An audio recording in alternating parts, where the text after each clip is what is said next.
कल्पना कीजिए एक ऐसा डाकू जिसके नाम से पूरा राज्य कांपता था। लोग उसके डर से जंगल का रास्ता बदल लेते थे। कहा जाता था कि उसने सैकड़ों लोगों की हत्या की थी। उसकी क्रूरता की पहचान थी उसके गले में लटकी उंगलियों की माला, इसलिए लोग उन्हें उंगली माल कहते थे।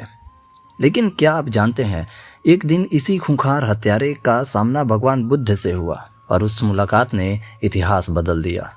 लगभग 2500 साल पहले की बात है। कौशल राज्य के जंगलों में उंगली माल का आतंक फैला हुआ था। राजा के सैनिक भी उससे डरते थे। गांव के लोग सूर्यास्त के बाद घरों से निकलने की हिम्मत नहीं करते थे। हर किसी की जुबान पर एक ही नाम था, अंगुलीमाल।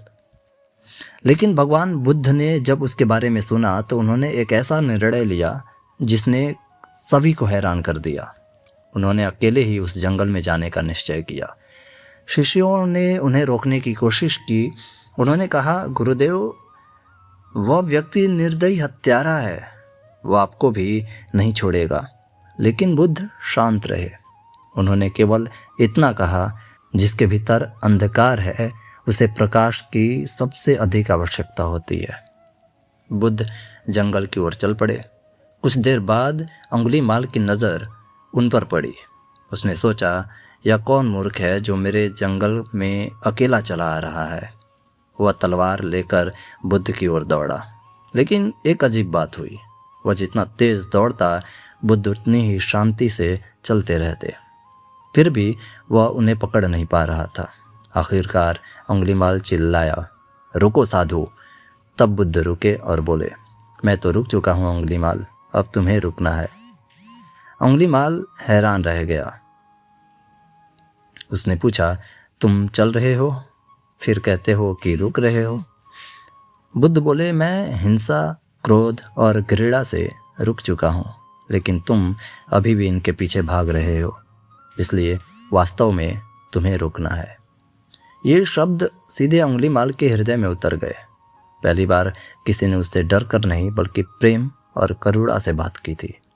उसका मन कांप उठा। उसने अपनी पूरी जिंदगी को याद किया, हत्याएं, हिंसा, डर, खून। उसे महसूस हुआ कि वह दूसरों की नहीं बल्कि सबसे अधिक खुद को नष्ट कर रहा था। उसकी आंखें आंसुओं से भरने लगे। वह बुद्ध के चरणों में गिर पड़ा। उसने कहा, गुरुदेव, क्या मेरे जैसे पापी के लिए भी कोई मुक्ति का मार्ग है? बुद्ध मुस्कुराए। उन्होंने कहा, जब तक मनुष्य जीवित है परिवर्तन संभव है। उस दिन अंगुलीमाल ने अपनी तलवार फेंक दी, हिंसा का मार्ग छोड़ दिया और भगवान बुद्ध का शिष्य बन गया। जिस व्यक्ति से पूरा राज्य डरता था, वही व्यक्ति अब लोगों की सेवा करने में लग गया। जिसके हाथ कभी हत्या करते थे, वही हाथ अब घायल और बीमार लोगों की सहायता करते थे। समय बीतता गया। एक दिन कुछ लोगों ने उसे पहचान लिया। वे उसके पुराने अपराधों को याद करके उस पर पत्थर फेंकने लगे। अंगुलीमाल घायल हो गया, खून बहने लगे।